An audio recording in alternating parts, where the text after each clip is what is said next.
$5 billion, 7,000 employees, 50 million patients, an episode of Jeopardy. How has IBM attempted to disrupt the healthcare sector? Is AI going to replace your doctor anytime soon? I, for one, welcome our new computer overlords. The thoughts in this podcast are my own views and opinions. They do not reflect the values of my employers. Welcome back to the Crossover Connections with Jack Wayne podcast. My name is Jack. I'm a scientist and college professor at an Australian university. This is a podcast that talks about science, technology, productivity, and how all of these intersect to inform us about the future of jobs and careers. Today's episode is back to that recurring theme that you see in all of your feeds and all of your channels and all of your social media, which is artificial intelligence, but specifically how it intersects with healthcare. This is one of the biggest fears when AI first emerged, and soon you won't be talking with a nice and friendly doctor about your headaches. You'll be talking to a robot that will do all the tests and be very passionless and inhumane in looking after us as we get older. Even with the current buzz around AI, healthcare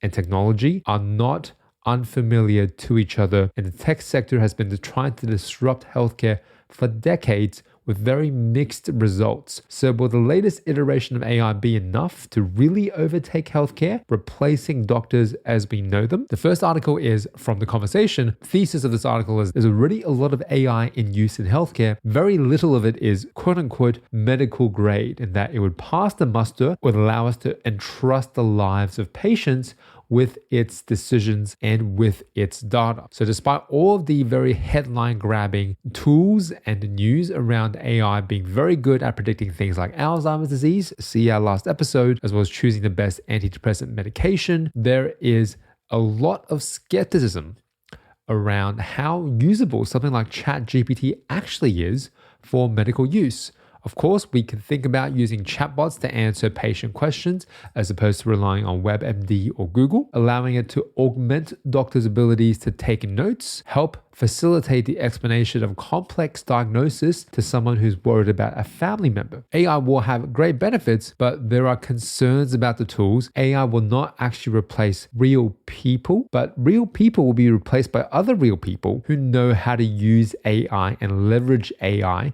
to augment their productivity that much better so that they will be more competitive in the workplace. And really this whole episode, sub-segment of our recurring segment, whose job is it anyway? Trying to explore how AI will disrupt the jobs specifically of the healthcare sector and really specifically of doctors. I know I have a lot of medical students who listen to this podcast. A warning shot across the bows if you're a little bit worried about your future employment as a doctor and how much AI you will need to know about. The idea of medical grade tools really reinforces the idea that anything that we expose to humans and to patients who are already vulnerable needs to have an extra level of quality assurance. And right now it is the wild, wild west of AI run amok. There is almost no quality assurance across the board. OpenAI is the most famous AI company. They are not open at all. The data they use to train ChatGPT and train DALL-E 2 is completely a black box. We have no idea what they're doing. Before the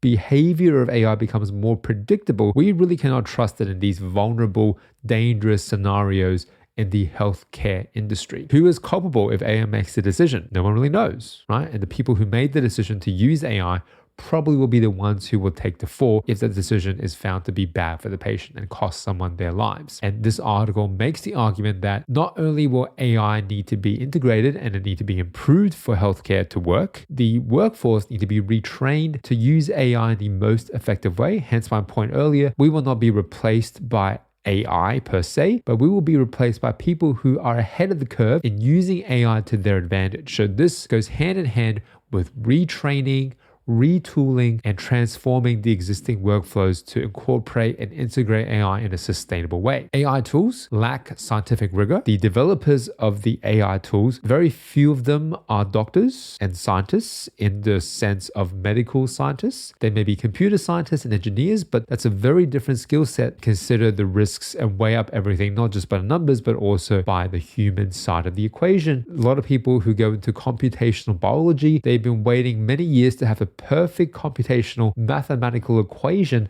that explains all of biology and can make very reliable predictions about what's going to happen. But when you go into a wet lab and do the actual experiments on living cells, there is so much variability cell to cell that no single mathematical equation has yet been able to capture the full breadth of complexity in a single cell. So we're still quite a while away from this being a very reliable partner in the clinic, being able to use AI to make predictions on our behalf and trust that implicitly. We're nowhere near that just yet. There are more positive and optimistic views. An opinion piece from someone who works for AI in medicine based at the University of Cambridge. And what they're saying is they're not putting ChatGPT in charge. They're trying to implement AI in a more sophisticated way in healthcare. Effective and affordable healthcare is impossible. And there is escalating costs all across the world, in the US, in the UK, in Australia. With an aging population, increased medical costs, we need to find efficiencies in the healthcare sector. And AI is one way that might speed up and accelerate the rate of innovation in this space. Intelligent computers that could simply replace humans in medicine is a fantasy. So that answers my question, at least according to this opinion article. No, AI will not be replacing doctors anytime soon. AI tends not to work well in the real world, and AI technology have had little impact on the messy, inherently human world of medicine. But what if it's designed specifically for real world medicine with organizational, scientific, and economic complexity? The AI data sets and the AI tools right now are being designed by Silicon Valley, but they really need to be designed by the profession that will end up using them in their profession. So more doctors need to be involved in the design making process. Just having access to the patient data and training the algorithm is not enough. You need a lot of human vetting and manual overriding of AI's decision in the initial training of those large language models, let's say, to be able to generate those predictable human-like responses. And I believe right now we're still in the infancy of this. We need clinicians to be more integrated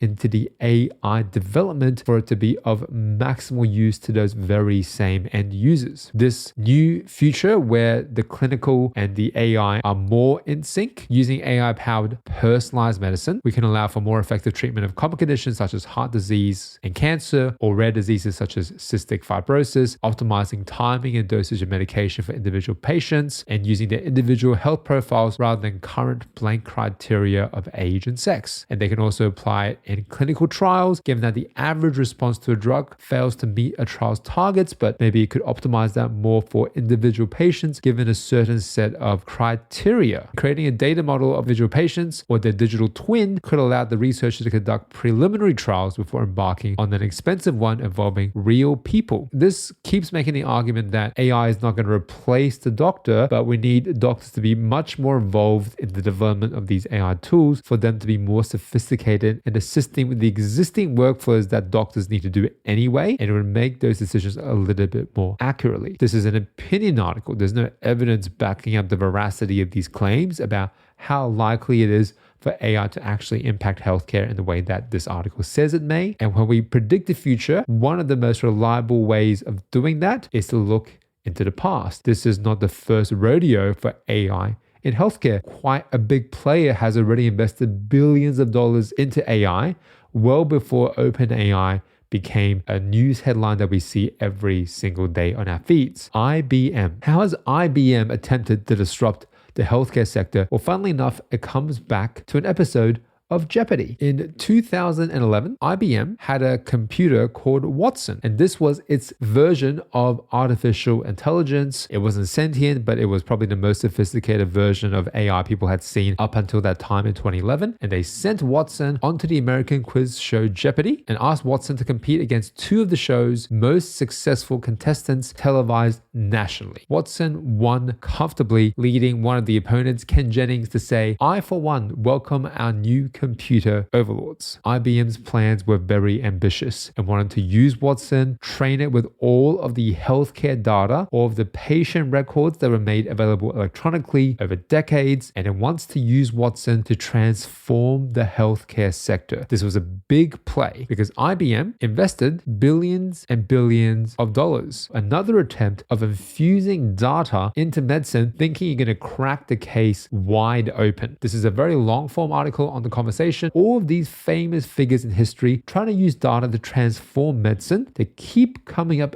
against the bottleneck that there is not enough data to really capture the complexity of the human condition, certainly not medically. And every time you think you've got the entire picture, you try and make a prediction, you come up short. And if we come back to Watson and IBM, came up so short despite $5 billion of acquisitions and trying to obtain companies and patient data. It was sold for parts. IBM sold Watson to try and recoup some of their losses and essentially moved on. They thought it was not worth their time. You could see the appeal for someone like IBM because there's a tremendous amount of information collected every day when you're caring for patients, hundreds of millions of people. And right now, all of those patient records, every time you go see a GP, no country has got an amazing database that catalogs all of these things, and one doctor really has to manually send over patient records to another doctor that's also consulting on your case. It's still a very manual process, and there is no one system that talks to and aggregates all of that patient data, to my understanding. In fact, if a company came in pitching this as a solution, I think all the governments would be very nervous about one company having access to all of the medical records in one single place. IBM made a bid for this about 10 years ago, and they spent, as I said, over $5 billion trying to do so.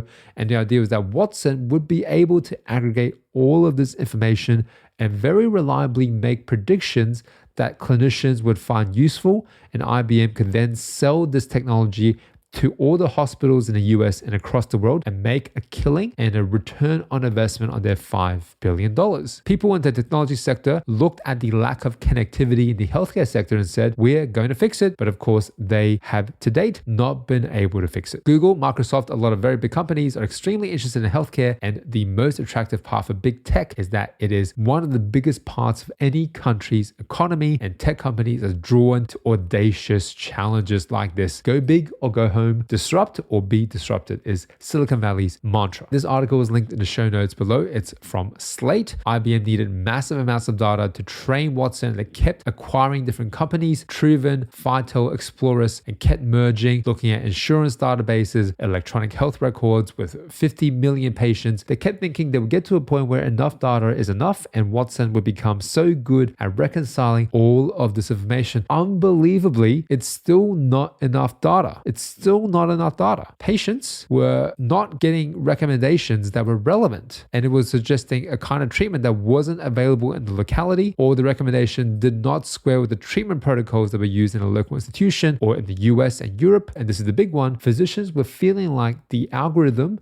Watson, was not telling them something they didn't already know. And that is the big gap. You have to convince the end user that you as a tool are of value to them. Telling them something was making recommendations that wasn't a reliable predictor of patient outcomes that were good. And if you can't convince the end user, doctors, that this tool is valuable in healthcare, it will never take off and will never be valuable. And I think it still comes back to not having enough data, which is staggering. You think having 50 million patient samples, that will be enough. But we have billions of people on the planet with a lot more diversity baked into our genetics than that. 50 million people is not enough. And certainly the data they were collecting on 50 million people was not sophisticated enough to train these tool sets. It got to a point where an internal IBM presentation from 2017, a doctor at a hospital in Florida told the company this product was a piece of blank. You can fill in the blanks, written in an internal document and circulated amongst IBM executives, which is a shocking thing to see. The fact that they were very aware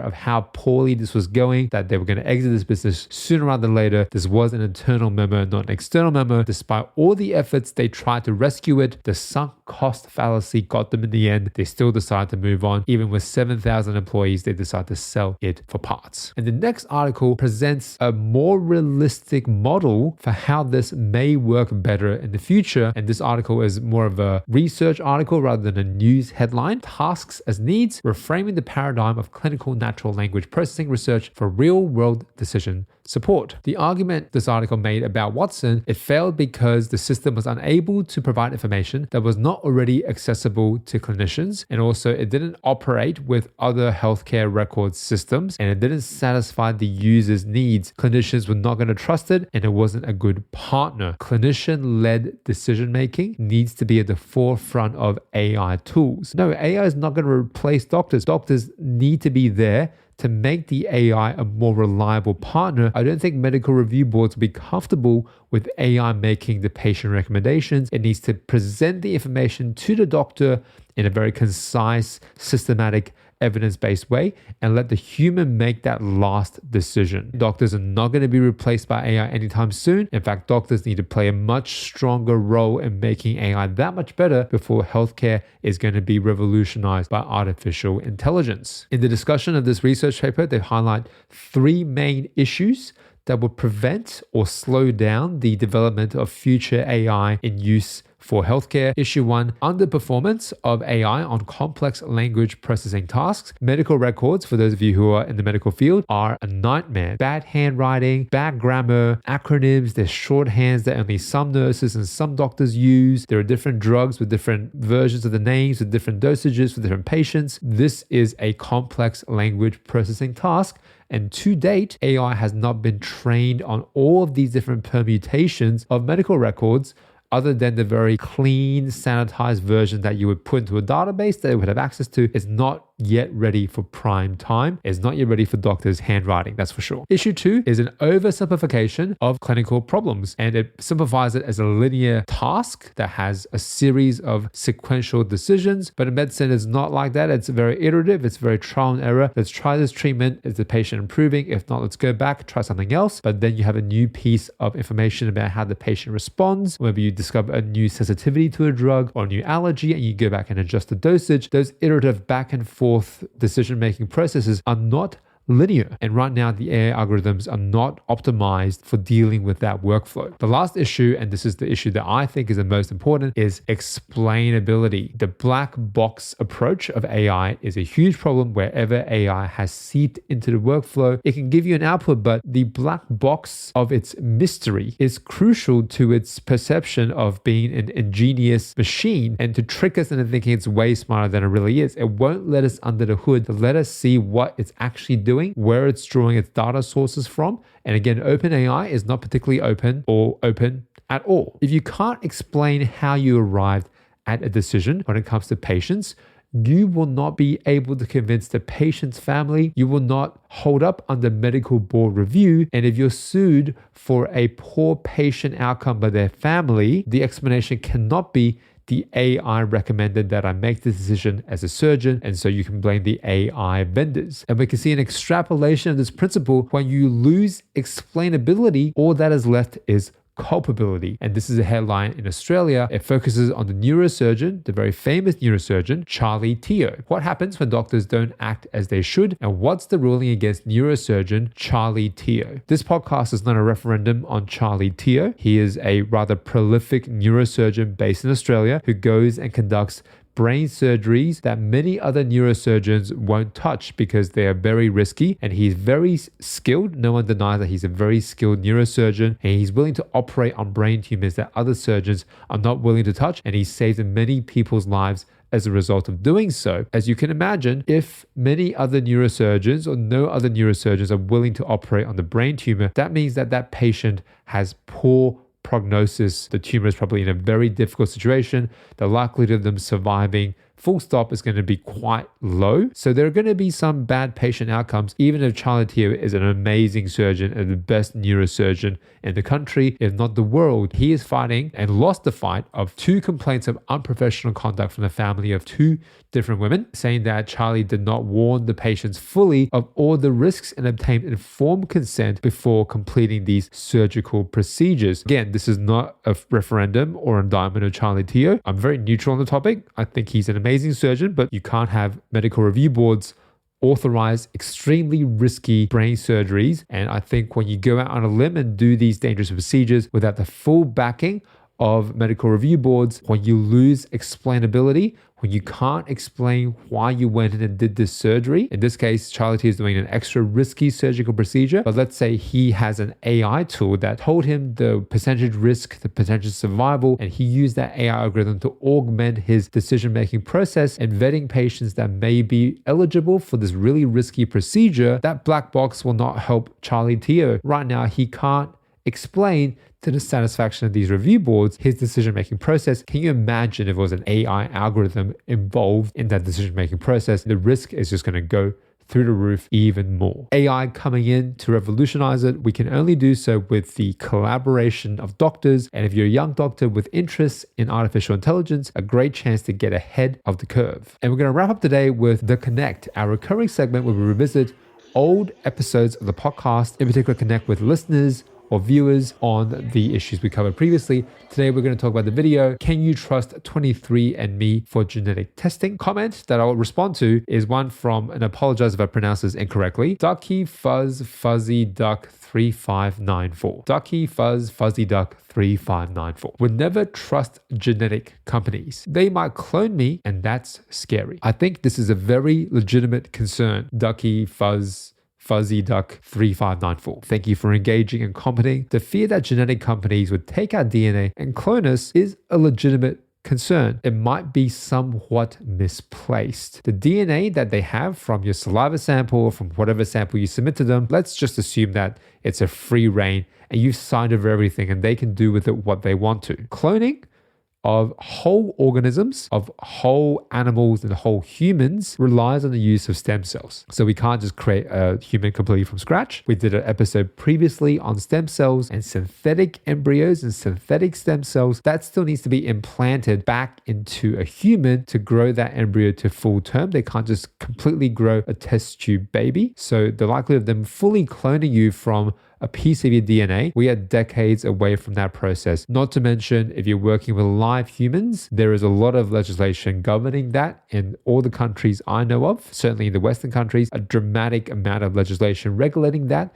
So hopefully that is going to slow that kind of progress anyway. But on the technical side, it's actually very difficult to clone whole humans from the DNA alone. And I think the bigger fear here is not that they're going to clone you from your DNA, but that your DNA has value to other companies. And they're going to sell your DNA and sell your data to other companies that in turn will keep on using your biological data or your biometric data as a valuable resource. And we have no say or no control over where that data and where those samples go. So I think the fear is not so much you're being sold and reproduced and cloned, your value is being undermined by these companies by you wanting to find out a little bit more about your ancestry through a 23andMe spit test. Ducky Fuzz Fuzzy Duck 3594. Thank you for engaging with the video. Thank you for engaging with the episode. You can find all the backlog of episodes on Apple Podcasts, Spotify, Google Podcasts, as well as on YouTube, Biolab Collective with Jack Wang. Thank you for listening. I'm Jack. Hope to connect with you again next time